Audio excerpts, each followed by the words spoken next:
लेकिन ये प्रयागराज का जो महाकुंभ है ना, जी ये 3 नदियों का संगम है, गंगा, यमुना और सरस्वती। जी यहाँ जाने मात्र से और गंगा, यमुना, सरस्वती के संगम में डुबकी लगाने मात्र से, लेकिन अमृत को लेकर के देव और दानवों के बीच में 12 वर्ष तक लगातार युद्ध हुआ। 14 जनवरी से आरंभ होने वाला है उत्तर प्रदेश प्रयागराज का महाकुंभ। जी तो इसके 3 साल के बाद में उज्जैन में लगेगा, उसके 3 साल के बाद में हरिद्वार में लगेगा, उसके 3 साल के बाद में नासिक में लगेगा, तो फिर 12वें साल यहाँ प्रयागराज में लगेगा। तो इन 4 जगहों पर प्रत्येक 12 वर्ष के पश्चात महाकुंभ का आयोजन होता है। 12 वर्ष के बाद कि आखिर यह कुंभ का मेला लगना कब से शुरू हुआ, कुंभ मेला क्यों लगता है, इसकी क्या क्या विशेषताएं हैं और इस कुंभ मेला में कौन कौन से लोग आते हैं।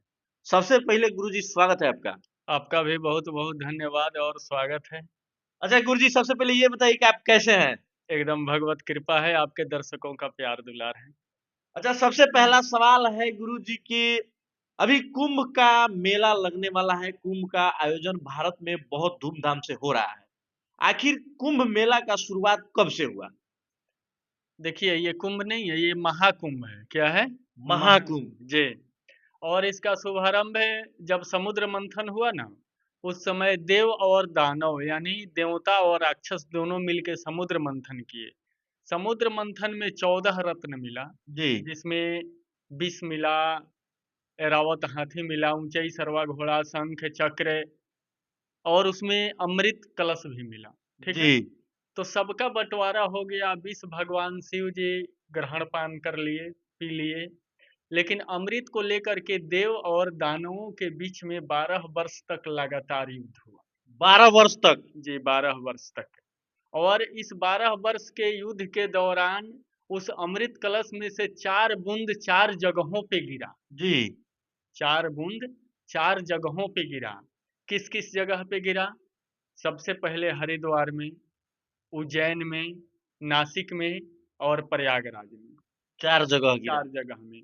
तो इन 4 जगहों पर प्रत्येक 12 वर्ष के पश्चात महाकुंभ का आयोजन होता है। 12 वर्ष के बाद। जी, क्योंकि 12 वर्ष तक वो युद्ध हुआ था, ठीक है? जी और 12 वर्ष के पश्चात आज अगर इसे 14 जनवरी से आरंभ होने वाला है उत्तर प्रदेश प्रयागराज का महाकुंभ। जी तो इसके 3 साल के बाद में उज्जैन में लगेगा, उसके 3 साल के बाद में हरिद्वार में लगेगा, उसके 3 साल के बाद में नासिक में लगेगा, तो फिर 12वें साल यहाँ प्रयागराज में लगेगा।